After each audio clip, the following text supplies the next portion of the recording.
Interfacial properties of suspensions. Friends, we cover two topics in interfacial properties of suspensions. The first is surface free energy and the second is surface potential.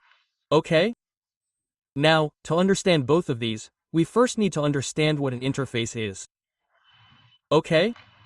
So, what is an interface? Look, an interface is a particle surrounded by liquid. Okay? It's surrounded by liquid. Okay?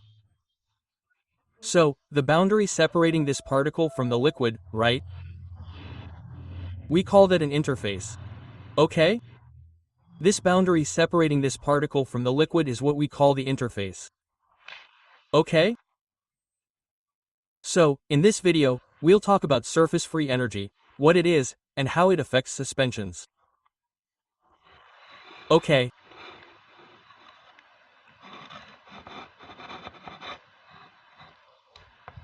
Friends, look, what is surface free energy?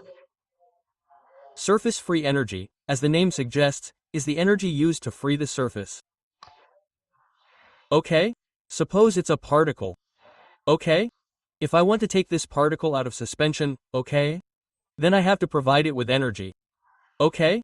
Or when this particle is in suspension, it must be forming some bonds with the surrounding water. Okay? So we call that energy surface free energy. Okay? The energy that allows it to form bonds with the surrounding liquid, the surface of the particle. Okay, that's called surface free energy. Now, how does surface free energy affect the suspension? Look, what do we have to do to create a suspension? We have to reduce the size of the particle. Okay, we have to reduce the size of the particle. Now, when the size of the particle decreases, the surface area increases. Okay? How does the surface area increase? Look, let me explain it here in this example. This is a particle, okay? It has a side length, okay? It's a square particle, okay? So how much do all four sides make up? They make up our total of 4L. Okay, now what do I do with this particle? I divide it down the middle. So here it becomes this. Here it becomes two parts. Okay, now it has two parts. Here its side is L.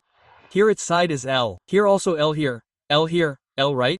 This L2, this L2 below is also L2, right? Here also L2 because we divided it from here. Okay?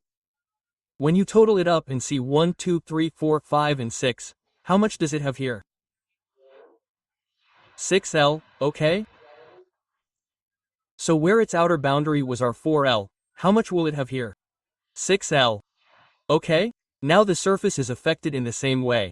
Okay, so as you reduce the size of the particle, the surface area increases. Okay? If I cut it further down the middle, it will become a tail. Okay, so, what happens when this surface area increases? This increases our surface free energy. Okay, surface free energy increases. And what happens when surface free energy increases? What happens when surface free energy increases? This system becomes thermodynamically unstable. Okay? So, when the system becomes thermodynamically unstable, what will it do? It will flocculate. Okay? So, the system will try to reduce its surface free energy. Okay? So, the system reduces its surface energy through the process of flocculation. Now, what is flocculation? These particles that we have divided into smaller parts, okay? They will come together and form a flock. Okay? They will form aggregates. Okay? So, what happens when flocculation occurs? Surface free energy reduces. Okay? The second is by using wetting agents and surfactants. We can also reduce surface free energy by using wetting agents and surfactants. Okay? There's also a formula for surface free energy here. Okay? The formula for surface free energy is delta G is equal to surface tension between solid and liquid. Okay? This solid particle and the liquid around it, okay? The interfacial tension that develops between them is called delta A. What is delta A? Change in area. Okay? Change in area. So what did I say? I said here that as we reduce the particle size, the surface area will increase. Okay? So if delta G increases, then delta G will also increase. Meaning our surface free energy will increase. Okay? Our particles fluctuate to reduce this increasing surface energy. Okay? Or we have to use surfactants in suspensions.